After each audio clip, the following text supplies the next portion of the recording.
저는 오늘 문제가 주는 축복을 놓치지 않습니다 라는 말씀의 제목으로 함께 은혜 나누기로 원합니다. 따라합시다. 문제가 주는 축복을 놓치지 않습니다.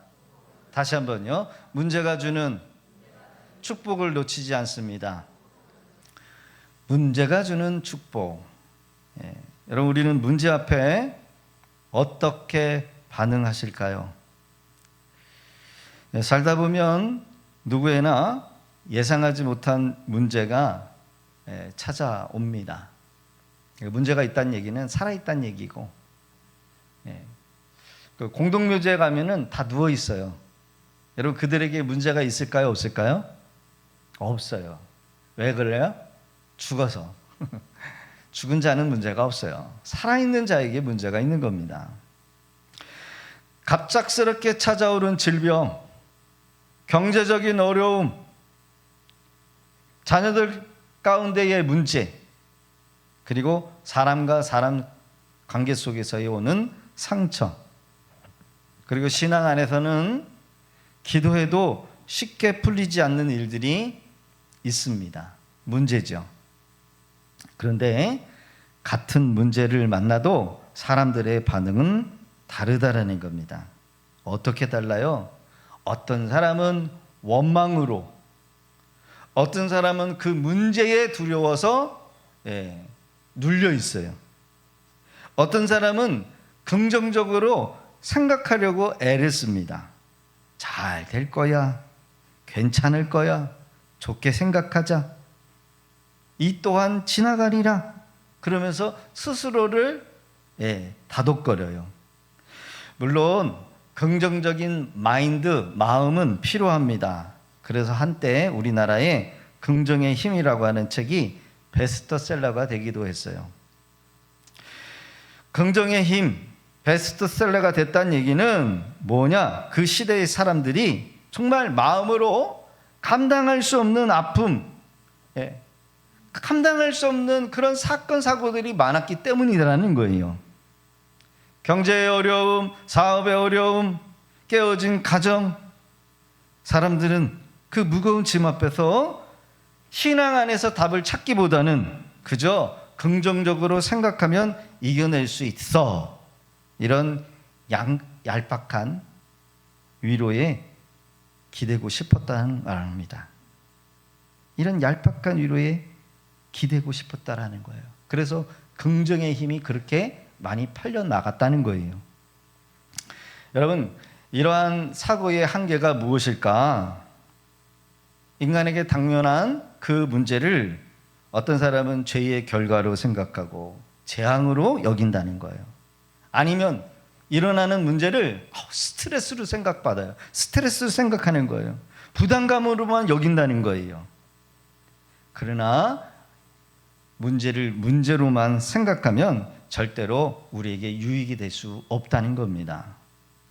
문제를 무조건 피할 것으로 생각하는 것, 그거 옳지 못하다라는 겁니다. 사랑하는 성도 여러분, 여러분도 그렇게 생각하실까요?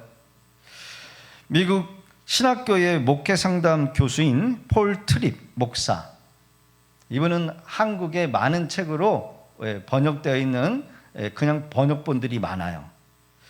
고난, 하나님의 특별한 은혜의 도구라고 하는 그 책에서 이 목사님은 우리에게 조용히 묻습니다. 왜 하나님은 고난을 허락하시는 걸까요? 이분은 그냥 평범하게 잘 살아오셨고 목사님이고 신학 박사이시면서 아마 교수 생활을 평범하게 하셨다가 이제 나이가 어느 정도 든 쯤에 신장질환이 찾아왔어요. 신장질환은 어떤 병인지는 잘 모르겠지만은 매우 고통스러웠었나 봅니다. 이런 뼈아픈, 누구도 감당할 수 없는 그런 고통 가운데 이분이 눈물로 깨달았다는 것이 뭐냐면, 왜 하나님은 고통을 허락하시는 걸까? 그러면서 하나님의 특별한 은혜의 도구, 이 책을 만들게 되어요. 여러분, 책 보시면 좋을 것 같지만 제가 요약했습니다. 안 보셔도 돼요. 어려워요. 이 책에서는 이렇게 얘기합니다. 고난은 결코 사람을 자동으로 성숙하게 만들지 않습니다. 고난이 찾아왔다 그래가지고 고난을 다 당한다고 해서 이 고난을 통해서 사람을 자동으로 성숙시키는 게 아니다라는 거예요. 고난은 수동이라는 거죠.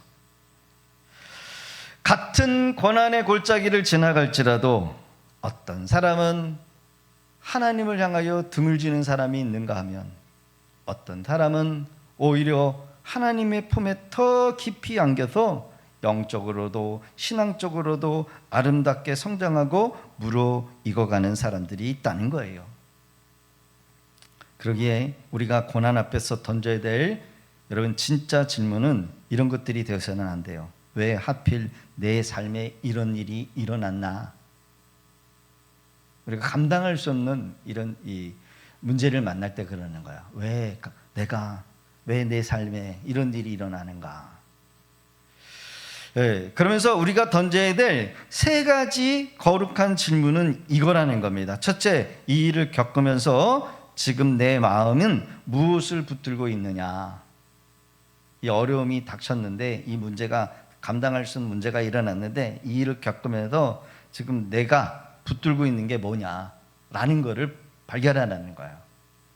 두 번째, 나는 지금 무엇을 그토록 두려워하고 있는가? 내가 진짜 두려워, 이 문제가 계속해서 나를 망치고 아니면 이 건강이 회복되지 못해서 나는 평생 침실에 누워 있거나 아니면 장애로 살아갈 거 뭐 이런 것들을 두려워하고 있느냐, 뭐 그런 거겠죠.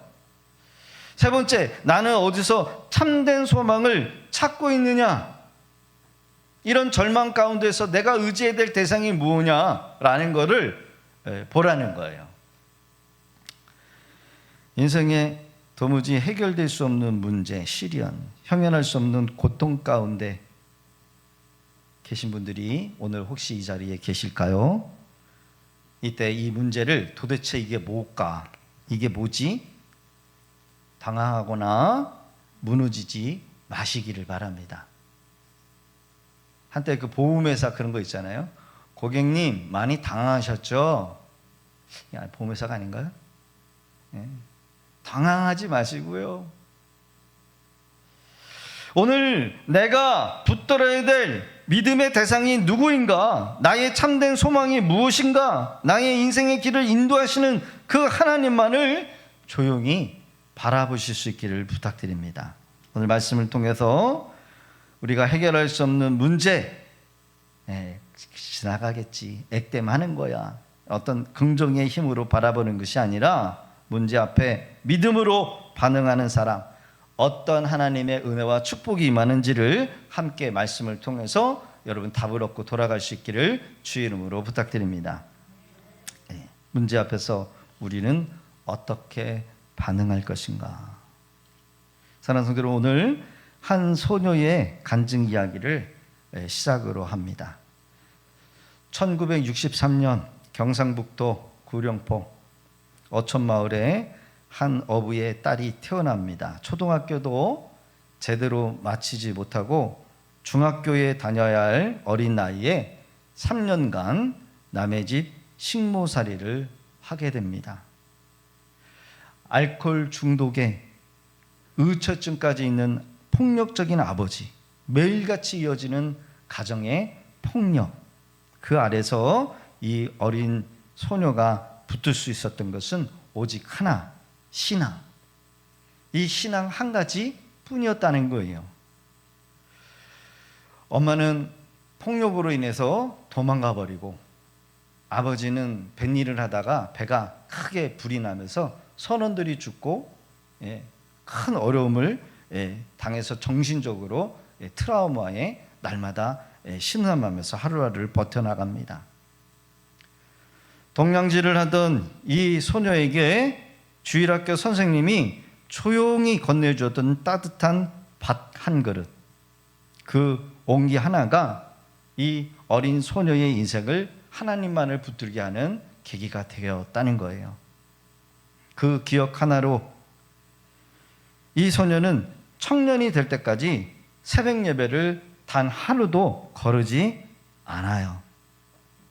집에서부터 교회까지 새벽 3시에 일어나서 새벽 4시가 되는 예배에 참여하기 위하여 봄에도 여름에도 장마에도 살을 내는 겨울에도 수십 킬로의 미터의 그 먼 길을 걷고 왔다 갔다 했다라는 겁니다.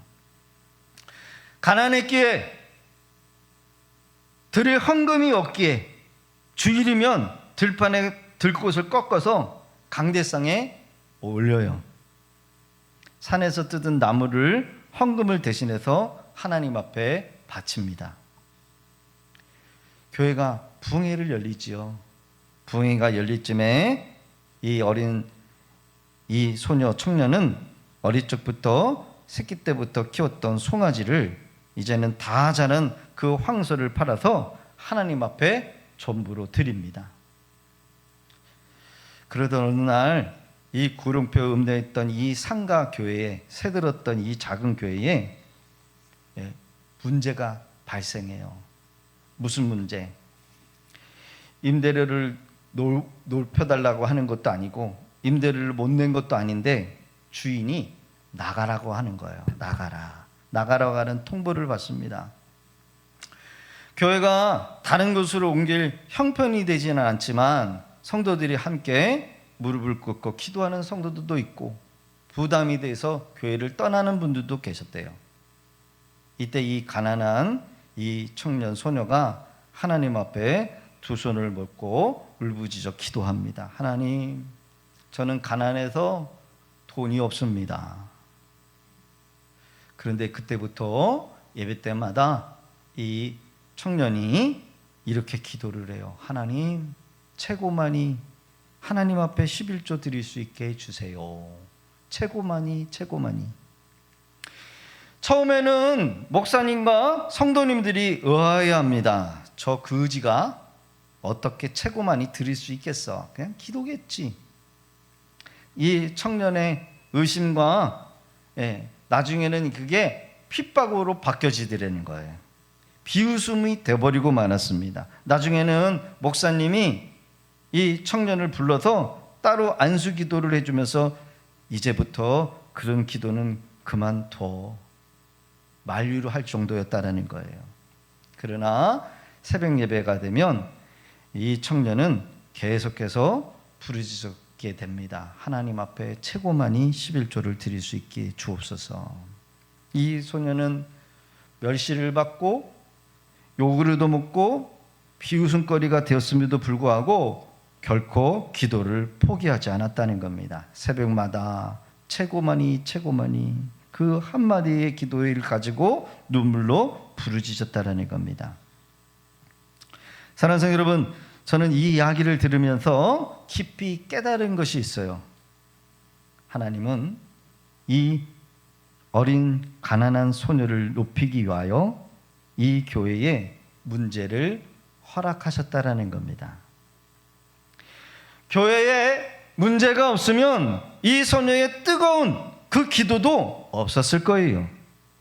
교회가 돈이 많았다라고 한다면 그저 조용히 돈으로 해결하면 되는 거였어요. 여러분, 우리의 인생을 되돌아보세요. 때로는 돈이 있어도 돈으로 해결되지 못하는 일들이 있습니까? 없습니까? 있어요. 재능이 있고 실력이 있어도 사람의 힘으로는 도무지 안 되는 일들이 얼마나 많은지 몰라요. 그러게 여러분, 우리의 삶에 우리가 감당할 수 없는 문제가 찾아올 때 그것을 인정하지 않기 위해서 머리를 흔드는 게 아니라, 회피하는 것이 아니라, 부정하는 방식이 아니라 뭘로 반응해야 될까요? 따라합시다. 믿음으로 반응해야 합니다. 믿음으로 반응해야 합니다. 문제 앞에서 믿음으로 반응할 때 우리는 비로소 그 문제를 통해서 문제를 해결받는 것이 중요한 게 아니라 여러분, 하나님을 경험하게 될 줄로 믿습니다. 할렐루야. 문제를 만나면 누구를 만나야 될 때? 하나님을 만나야 될 때라는 거예요. 문제를 만날 때 돈도 없습니다. 인맥도 없습니다. 도와줄 사람도 없다는 거예요. 학력도 재력도 없다라고 한다면 아마 낙심할 거예요. 그러나 보세요. 이 교회의 문제가 어떻게 해결이 되었을까? 어두절미, 생선의 대가리하고 꽁지 다 잘라버리고 본론부터 얘기를 하면, 어느 날 서울에서 큰 사업을 하는 사업가가 하나님 앞에 기도하고 서원을 해서 여러분 진짜 돈을 벌게 되어요. 그런데 그 사람이 얼굴도 한 번도 본 적 없는 이 소녀에게 돈가방을 들고 그 구룡포까지 찾아 내려와요. 그리고 이렇게 얘기를 하면서 여러분 돈가방을 쥐어주고 가더라는 거예요. 하나님께서 이 돈을 너에게 가져다 주라고 하더라. 이 한마디를 남겨놓고 되돌아가요. 할렐루야. 저도 그런 적 많아요. 하나님 돈 좀 주세요 그랬더니요, 어느 분이 돈을 갖다 주시더라고요. 하나님이 주라고 해서 주는 거래요. 여러분, 하나님 살아계셔요, 안 살아계셔요? 살아계세요. 무에서 유를 창조하시는 하나님, 이 가난한 청년의 믿음 위에 하나님은 놀라운 역사를 이루셨다라는 거예요. 오늘 우리에게 주시는 하나님의 메시지가 무엇입니까? 바로 문제예요. 이 문제는 누군가가 문제가 스트레스도 있고 부담일 수 있고 피하고 싶을 수 있고 또 삶의 짐이라고 생각할 수 있어요. 그러나 또 다른 누군가에게는 그 문제는 믿음을 쓸 수 있는 거룩한 시간, 고난, 시련을 축복으로 바꿀 수 있는 하늘의 기회가 될 수 있는 거예요. 할렐루야. 여러분, 문제가 생기면 피할 게 아니라 뭘로 바꿔야 돼요? 복동이로 바꿔야 돼. 가난한 그 청년은 그 돈가방을 그대로 강대상에다 올려놓고 헌금을 드립니다. 조롱했던, 의심했던, 믿지 않았던 목사님과 성도님들이 부끄러워서 고개를 다 숙여요. 그 가난한 소녀의 그 믿음이 진짜였음을 그때 깨달았다라는 거예요. 1989년 말에 이 청년은 소녀가 아니라 이제 청년이 된 자매가 되었죠. 맨몸으로 서울로 상경합니다. 초등학교 3학년밖에 안 되는 학력이 전부였어요. 주경 야독으로 작은 공부방을 열고 6년 만에 원생 500명이 넘는 종합 예체능 학원의 원장이 됩니다. 여러분, 이분이 누군지 우리 성도님들은 다 아실 거예요. 우리 몇 년 전에 우리가 모셨던 누구였죠? 박선혜 전도사님이셨어요. 하나님이 문제를 주시는 이유가 뭘까요? 여러분, 문제는 얼마든지 우리의 삶 가운데 찾아올 수 있어요. 돈 있으면은 돈으로 해결되는 문제는 쉬워요. 그러나 돈으로도 인맥으로도 내 능력으로도 안 되는 문제를 만날 수 있다는 거예요. 하나님은 얼마든지 문제가 일어나지 않게 하실 수 있는 전능하신 하나님이에요. 할렐루야. 그러니까 우리가 은혜 가운데 사는 거예요. 감당할 수 없는 문제를 만나면 우리는 다 뭐 어떻게 돼요? 나가 떨어져요. 그런데 왜 하나님이 우리의 삶 가운데 감당할 수 없는 문제를 만나게 하실까요? 여러 가지 이유가 있겠지만 그 하나는, 여러분, 제가 이렇게 말씀드리기 쉽습니다. 내게 복을 주시기 위함이다. 따라합시다. 하나님께서 내게 문제를 주시는 것은 내게 복을 주시기 위함입니다. 누구에게 복 주신다고요? 내게. 옆에 있는 지체가 아니라 내게 복 주시기 위함이다. 여러분, 이 거룩한 기회를 놓치면 안 된다는 거예요. 우리는 문제 앞에 스트레스를 받고 크게 낙심할 수도 있고 좌절에 빠지기도 하고 심지어 하나님을 향하여 원망할 수도 있어요. 아니, 하나님이 전능하시다며 내가 열심히 신앙생활하고 내가 열심히 예배생활하고 봉사하는데 왜 내 삶에 이런 문제가 일어나는 거야? 왜 내 자녀들에게 이런 고통을 당하게 하는 거야? 원망할 수 충분히 있어요. 실제로도 많아요. 그러나 하나님의 마음은 달라요. 그분은 지금 당신에게 복을 주시기 위해 그 문제를 허락하신 거라는 겁니다. 우리가 마음 깊이 붙들어야 될 말씀이 바로 오늘 본문의 말씀이에요. 출애굽기 14장 13절 같이 한번 읽어볼까요? 너희는 시작. 너희는 두려워하지 말고 가만히 서서 여호와께서 오늘 너희를 위하여 행하시는 구원을 보라. 할렐루야. 너희는 두려워 말고 야차부 가만히 서서 당황하지 말고 여호와 하나님께서 애굽에서 너희를 출애굽을 시킨 너희 하나님께서 행하시는 이 구원의 일을 보라는 거예요. 아무것도 할 수 없는 극한 상황의 홍해 앞에 이스라엘 백성들에게 하나님의 음성, 너희는 이 홍해 앞에 세우신 이가 바로 나 여호와임을 기억하고 너희를 애굽의 군대에서 구원할 이도 나 여호와임을 반드시 기억하라는 거예요. 어떻게 여러분 이스라엘 백성들 이야기뿐입니까? 오늘을 살아가는 이 시대에 지금 이 현장에 있는 저와 여러분들에게도 똑같다는 거예요. 여러분 우리가 홍해를 건넜다고 해서 문제가 또 발생 안 돼요? 또 발생해요. 또 시련이 있어요. 그렇죠? 그들 앞에 광야가 펼쳐져 있고 또 다른 문제가 계속해서 놓여져 있습니다. 우리의 인생도 마찬가지예요. 문제가 끊이지는 않지만 그때마다 그 문제를 해결해 주시고 인도해 주실 분이 바로 우리의 하나님이심을 기억하실 수 있기를 주의 이름으로 부탁드립니다. 할렐루야. 따라합시다. 우리에겐 문제보다 크신 하나님이 함께 하십니다. 문제보다 누가 커요? 하나님이 크시다라는 거예요. 그 세상 말에 그런 말이 있더라고요. 이판사판 공사판.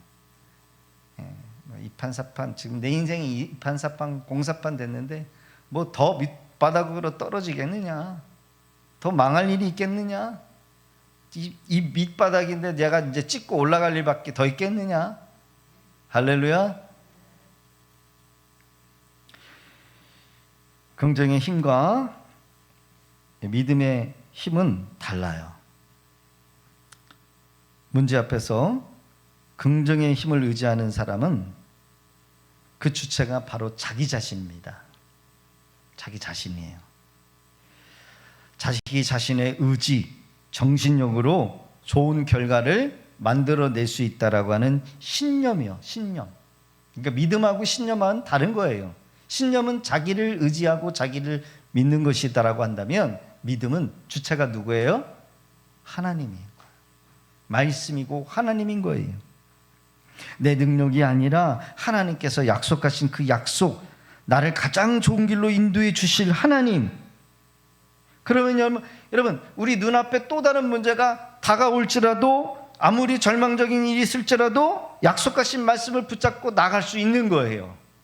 할렐루야. 그러나 긍정의 힘을 의지하는 사람은 이 실패를 지나가는 과정이라고 생각하기도 하고 어떤 사람은 야 좋은 일이 있을 거야. 액땜한 거야. 이렇게 그 문제의 중요한 거를 외면한다는 거예요. 믿음의 사람은 문제를 통해서 하나님의 뜻이 어디 있는가를 발견해요. 그리고 실패를 통해서도 더 겸손하는 방법을 배우게 된다는 겁니다. 요셉을 보세요. 형님들의 손에 의해서 애굽으로 팔려갑니다. 수십 년의 세월을 종살이 하죠. 고난 속에 지냅니다. 그가 하나님의 약속대로 높은 곳으로 올리셨어요. 모든 사람들이 뭐예요? 요셉의 무릎에 꿇고 고개를 조아립니다.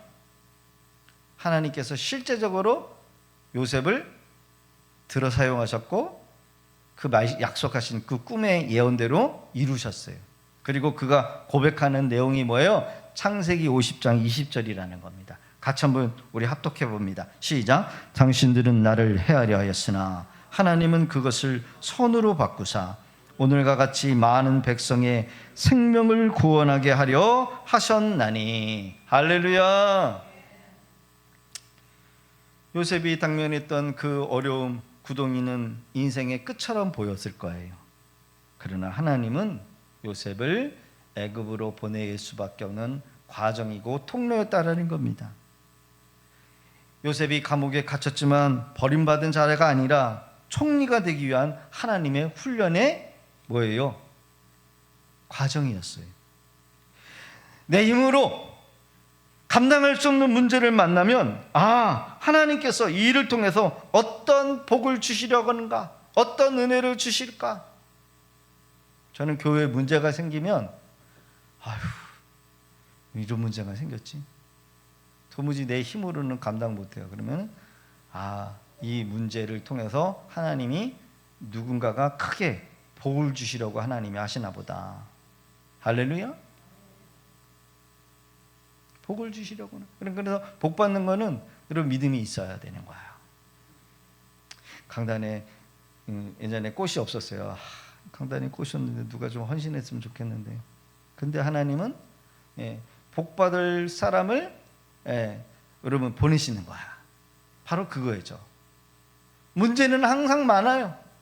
그러나 그 문제를 그냥 스트레스로 생각하고 부담으로 생각하면 복이 되지 않지만 그 문제는 통해서 하나님이 누구에게 은혜 주실 것이고 복을 주시겠구나. 할렐루야. 그래요. 그러게 여러분, 우리는 문제를 만나면 스트레스로 여길 것이 아니라, 도망칠 것이 아니라 오히려 그 문제를 가지고 하나님 앞에 나가야 한다는 거예요. 그리고 그 문제를 통해서 기적을 경험하고 그 문제를 통해서 간증의 이야기로 만드는 그런 우리 성도들이 되어지기를 주의 이름으로 축복합니다. 두 번째로는 믿음으로 반응하여 복을 만들어낸 사람들이 있어요. 따라합시다. 믿음으로 반응하여 복을 만들어내야 합니다. 할렐루야. 자, 창세기 22장 1절과 2절을 봅니다. 시작. 그 일 후에 하나님이 아브라함을 시험하시려고 그를 부르시되 아브라함아 하시니 그가 이르되 내가 여기 있나이다. 여호와께서 이르시되 내 아들 내 사랑하는 독자 이삭을 데리고 모리아 산으로 가서 내가 내게 일러준 한 산 거기서 그를 번제로 드리라. 100세에 얻은 아들을 하나님이 모리아 산으로 가서 뭐라 그래요? 번제로 바치래요. 충격이죠. 저 같았으면 못 들은 척 할 거예요. 못 들은 척. 못 들었어. 안 들은 척. 이제 난 목적 달성을 했어. 그러니까 하나님 필요 있어요, 없어요? 예?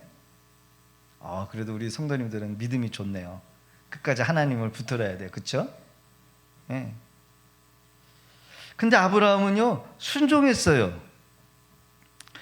이건 시험이죠. 시험. 아브라함을 시험하시려고.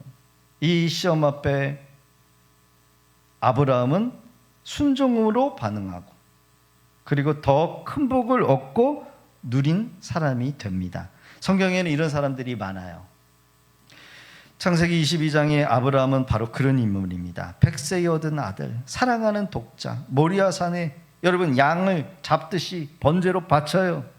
근데 여러분, 이 시험을 통해서, 이 이야기를 통해서 그 후손들만 복을 받은 것이 아니라 오늘 말씀을 듣고 앉아있는 저와 여러분들에게도 함께 하나님의 이 은혜의 축복을 우리가 누리고 있는 줄로 믿습니다.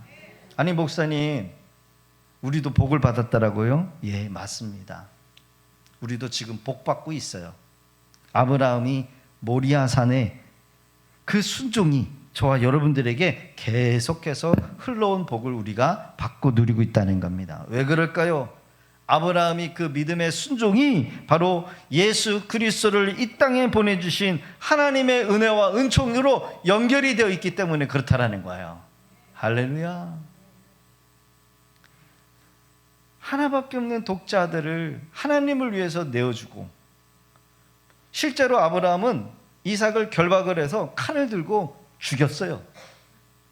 또 이단이 될까 봐 죽인 게 아니라 믿음으로 진짜로 죽이는 거야. 그러면은 여러분, 아브라함은 이 아들을 얻었기 때문에 죽여도 다시 살릴 것을 믿었어요? 안 믿었을까요? 믿었어요. 그게 믿음이에요. 그래 하나님께서 하나밖에 없는 독생자 아들 예수님을 저와 여러분들을 위해서 내어주신 거예요. 할렐루야. 믿음으로 반응했어요. 시험을, 문제를 스트레스로, 부담으로 여러분 여긴 것이 아니라 믿음으로 반응했어요. 하나님께서 죽은 자도 다시 살릴 수 있다는 확신으로, 믿음으로 이삭을 결박하고 칼을 들었어요. 이게 바로 믿음이고 이게 진짜 순종하는 사람의 모습이라는 겁니다. 그러나 하나님은 이삭을 받으시기보다 이삭 대신 순양을 준비하셨어요.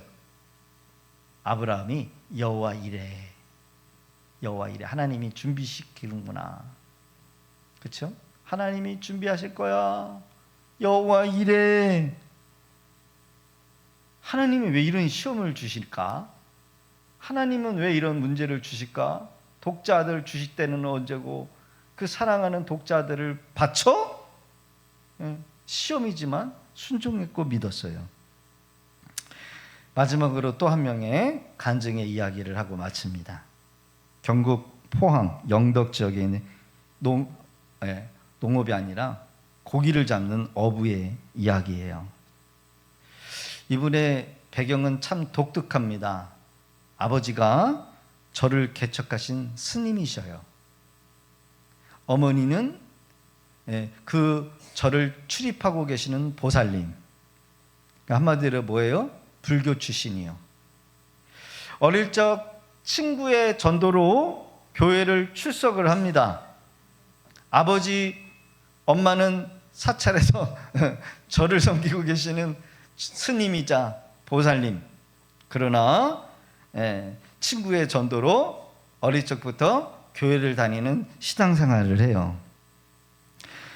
교회에 성장하면서 목사님이 주례를 서주시고 그리고 교회를 섬기는 안수집사가 되어요. 여전히 그의 아버지 어머니는 절, 스님. 참 기가 막히죠? 그런데 이분이 교회를 섬기면서 목사님하고 또 재정적인 갈등으로 인해서 항상 목사님을 힘들게 해요. 목사님 돈 없습니다. 하지 마세요. 그리고 어느 정도까지는 교회에서 천장에 물이 새는데 그것도 안 고쳐. 돈이 없어서. 안수집사님이래요. 그분 스스로의 표현이 그래요. 사업이 되는 일이 하나도 없어. 그러니까 목사님 괴롭히고 교회를 힘들게 하니까 자기 사업이 되는 일이 없어. 그래서 열심히 바다에 나가서 어업을 하는데 빚이 점점점 늘더니 4억 6천만 원이 늘어나더라는 거예요. 4억 6천만 원. 이제 내가 마지막 월급을 주고 사업을 접어야 되겠다. 이런 벼랑 끝에 서 있는 상황이었어요. 그런데 그의 아내가 자신의 모교회에 부흥 집회의 소식을 듣고 참여하게 됩니다. 부흥 집회 가보니까 자신의 모교회 보니까 교회가 왜 이렇게 낡았어. 그렇죠? 우리 초등학교 교실 가면은 왜 이렇게 조그매? 이런 느낌 들잖아요. 가보니까 교회가 낡아 있어요. 부흥 집회 때 은혜를 받고 마음이 뜨거웠어요. 은행에 있던 돈을 다 긁어 모아가지고 부흥에 헌금으로 드리고, 여러분 교회 안에 좀 리모델을 좀 하라고 있는 돈을 다 긁었어요. 남편 허락도 없이. 그 돈이 어떤 돈이었을까요? 마지막으로 직원 월급 나가야 될 월급이었다는 거예요.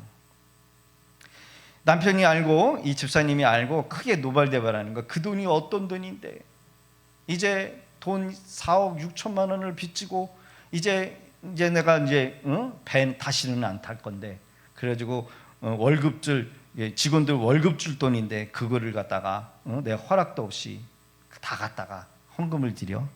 근데 이 집사님이 얼마나 개념이 없는지 그 드리는 헌금을 그 교회 목사님한테 전화해가지고 여차저차 해서 여차합니다.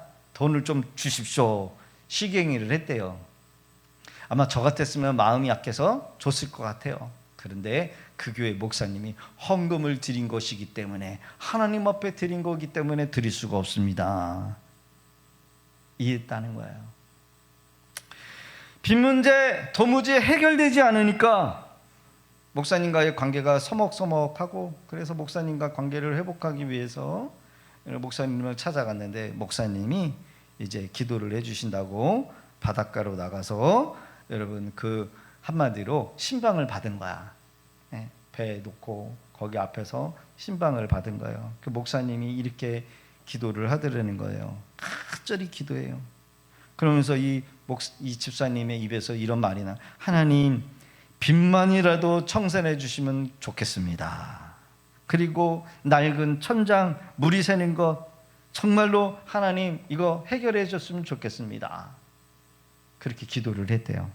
여러분, 우리는 기도를 하더라도요, 여러분 단정하면 안 돼요. 빚만이라도 청산해 주셨으면 좋겠습니다.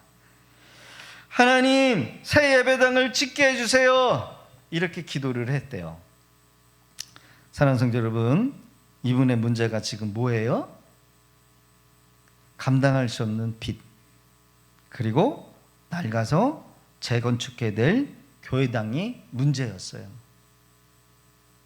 그러나 하나님은 그 문제를 통해서 마치 있는 여러분 살아있는 간증의 주인공이 되게 하십니다. 할렐루야. 제가 이분 이름 이야기하지 않아도 알겠죠? 한국의 여러분 베드로라고 하는 장로님이야. 여러분 그 이후에 어떤 일이 일어날까요?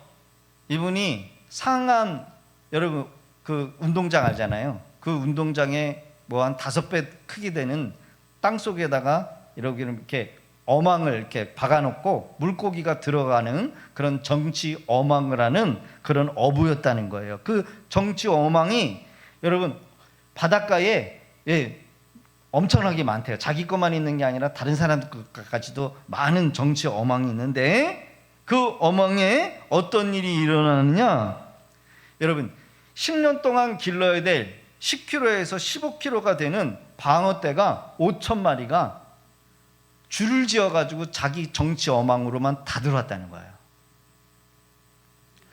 할렐루야. 그런데 기적이 뭐예요? 자기가 그 기도한 대로 하나님, 빚만이라도 청산했으면 좋겠습니다. 그거 다 팔고 나니까 얼마냐면 4억 6천만 원이래요. 제로가 된 거예요. 제로가.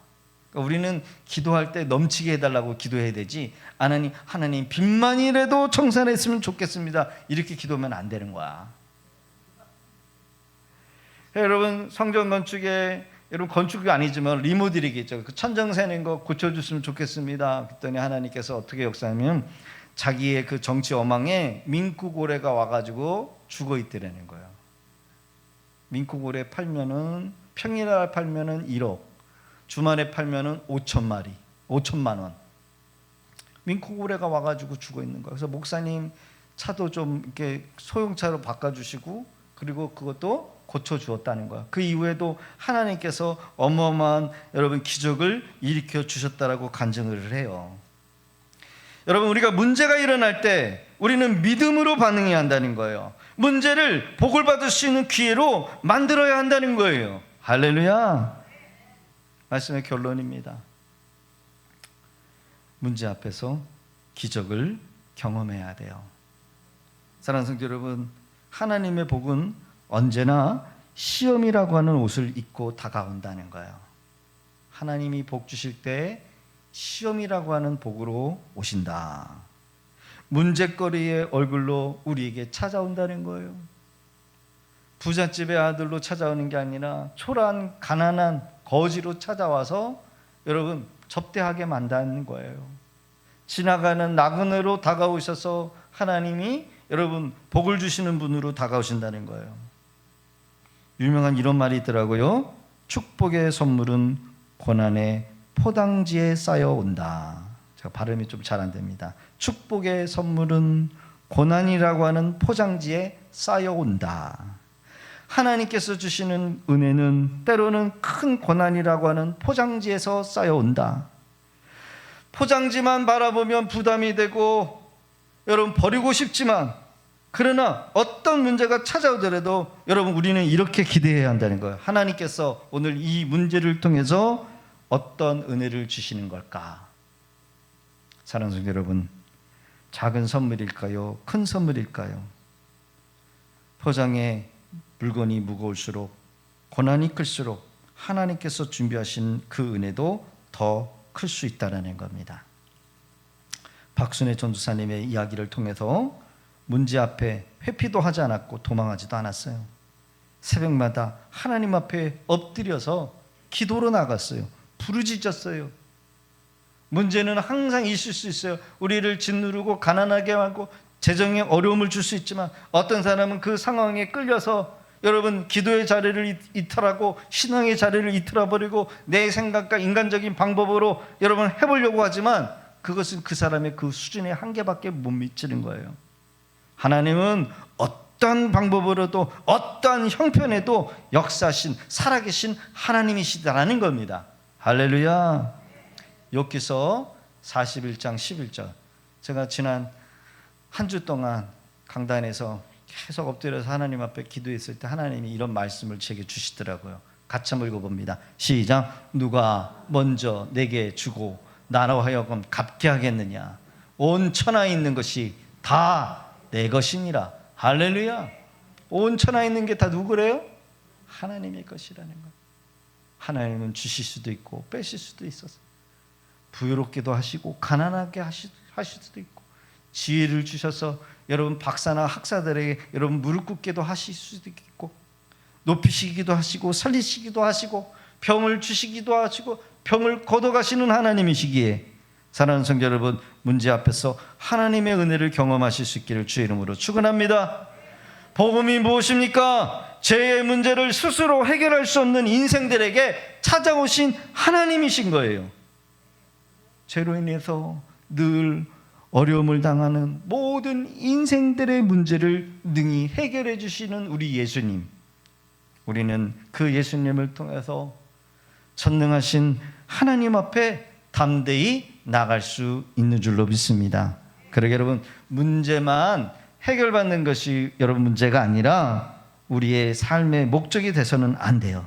문제를 통해서 그 어떤 일도 우리를 능히 구원하실 수 있는 전능하신 하나님을 만나는 것, 하나님을 가까이 하는 것, 이것이 신앙의 참된 목적이 되는 줄로 믿습니다. 지금 어렵고 힘든 문제 가운데 겨우겨우 버티시는 분들이 계실까요? 두려워하지 마세요. 절망하지 마세요. 낙담하지 마시기 바랍니다. 자, 우리 이렇게 한번 고백해 봅니다. 하나님께서 이 문제를 통해서 내게 복을 주실 거야. 시작. 하나님께서 이 문제를 통해서 내게 복을 주실 거야. 할렐루야. 이번 한 주간에도 우리의 삶에도 앞으로도 전쟁을 통해 가지고 많은 어려움이 있다라고 하는데, 이런 어려움 가운데서도 능히 이겨내는 저와 여러분 되시기를 주의 이름으로 축복합니다.